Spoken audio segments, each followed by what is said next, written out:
Hey everyone, welcome back to Corporate Decoder, the place where we decode the hidden messages in corporate filings. And today we've got a real doozy from Tesla Incorporated that might just leave you asking, what just happened? Get ready for a deep dive into Tesla's latest report, where we'll uncover some surprising shareholder votes and major executive compensation details that could shape the company's future. Before we dive in, if you love getting clear, no-nonsense insights from these complex documents, make sure you're subscribed and hit that notification bell. And don't forget, we have a fantastic community over on Discord, linked in the description below, where we break down these filings even further. So what we have here is a Form 8K filing from Tesla Incorporated, which is essentially a report of significant events that shareholders should know about. Think of it as the company's way of saying, hey world, something important just happened, and you need to know. This particular report covers things that happened on the 6th of November 2025, and it deals with some pretty big decisions made by the shareholders. One of the main events detailed in this report is around executive compensation and board appointments. It looks like shareholders voted on a few key proposals related to incentive plans and awards. This is always where things get interesting because it tells us how the company is trying to motivate its top executives and how much the shareholders are willing to go along with those plans. First up, the shareholders approved an amended and restated Tesla Incorporated 2019 Equity Incentive Plan. Now, that sounds like a mouthful, but what it really means is that the company updated its long-term reward system.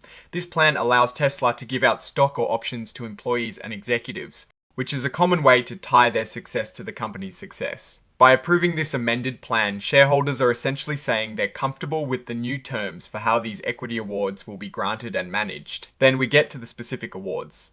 A significant one mentioned is the 2025 CEO Performance Award, granted to Elon Musk.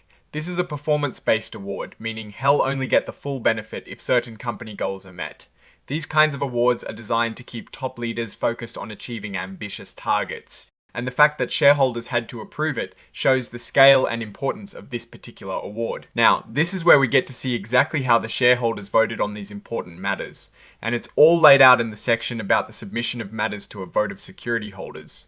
This is the juicy part where we see the direct impact of shareholder sentiment. Let's look at the director elections.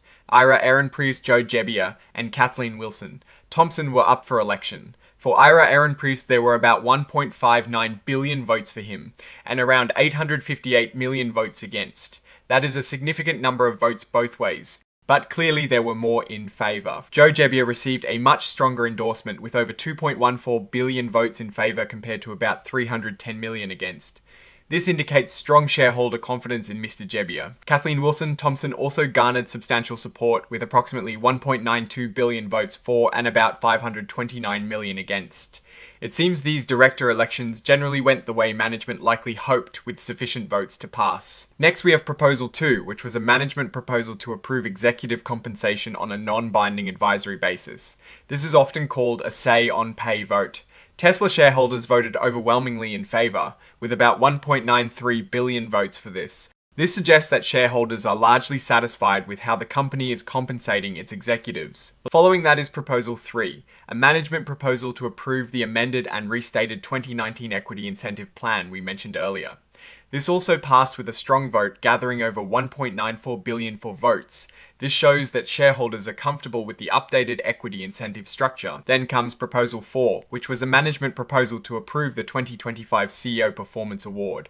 This proposal also received a thumbs up from shareholders, with about 1.89 billion votes in favour. This confirms that the shareholders are on board with the specific performance award granted to the CEO, aligning them with the company's future goals. Proposal 5 was about ratifying the appointment of PricewaterhouseCoopers LLP as Tesla's independent registered public accounting firm for the fiscal year ending the 31st of December, 2025. This is a standard vote of confidence in their auditors. It passed with a massive majority, with over 2.68 billion votes in favour. This is crucial for financial transparency and investor trust. Now, things get a bit more interesting with Proposal 6. This was a management proposal to amend the company's formation certificate and bylaws to eliminate supermajority voting requirements. Supermajority requirements mean that a very high percentage of votes, often 66.7% or more, are needed to pass certain proposals. Eliminating them usually makes it easier for management and majority shareholders to pass proposals. However, this proposal was not approved. It received about 1.3 billion votes for and 955 million votes against. This indicates a significant portion of shareholders wanted to keep those higher voting thresholds. perhaps as a safeguard against management overreach.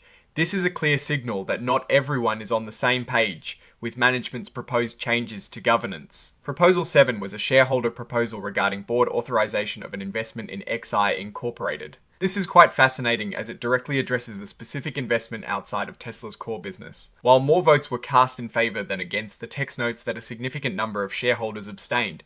The filing details that under Tesla's bylaws, abstentions are often counted as votes against. Therefore, this proposal did not pass under that bylaw standard.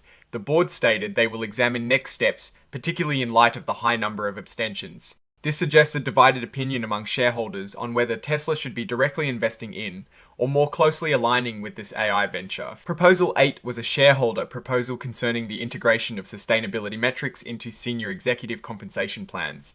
This is about tying executive pay to environmental, social, and governance goals. This proposal did not get approved, with a meager 216 million votes for and a huge 2.22 billion against.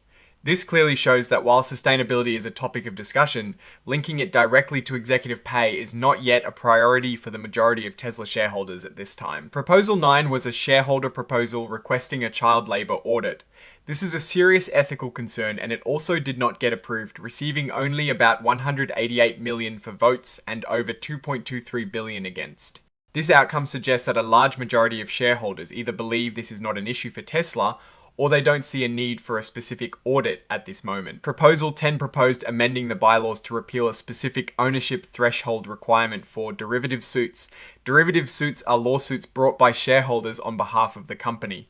This proposal also failed to pass with 611 million votes for and 1.82 billion against. Shareholders seem content with the existing rules around who can bring such lawsuits. Proposal 11 was another shareholder proposal to amend Article X of the bylaws.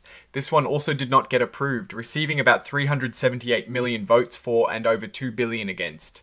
This indicates shareholders are not in favor of changes to this particular article. Now, Proposal 12 offers a bit of a shift. This shareholder proposal was to elect each director annually. Interestingly, this proposal was approved with about 1.32 billion votes for and 1.11 billion against.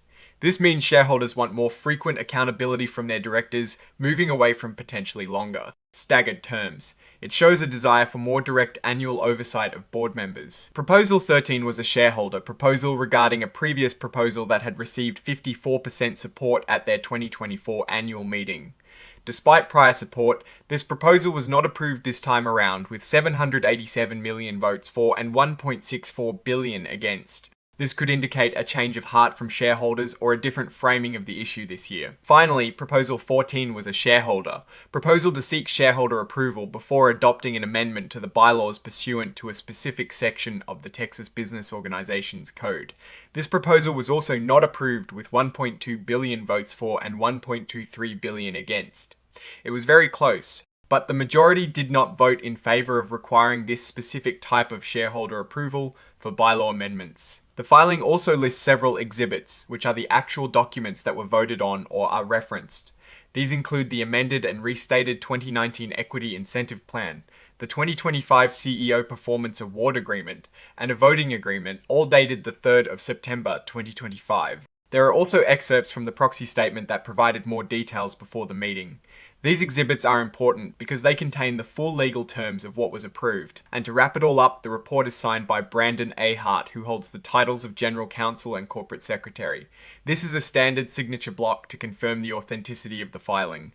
So, what is the big picture here? Tesla shareholders seem to be largely in agreement with executive compensation and incentive plans, and they've given their blessing to a significant performance award for the CEO. However, there is a clear split when it comes to governance changes, with shareholders rejecting the move to eliminate supermajority voting requirements. The advisory vote on the XI investment also highlights a division, with many shareholders abstaining. Perhaps the most surprising outcome is the approval of annual director elections, indicating a stronger desire for ongoing accountability from the board. It seems Tesla is navigating a complex landscape of shareholder opinions, balancing the desire for growth and innovation with calls for more direct oversight and specific governance structures. What is your take on these shareholder votes? Do you think Tesla is heading in the right direction? Let us know your thoughts in the comments below. If you found this breakdown helpful, please smash that like button, subscribe to Corporate Decoder for more in-depth analyses, and join our growing community on Discord via the link in the description. Thanks for watching, and we'll see you in the next deep dive.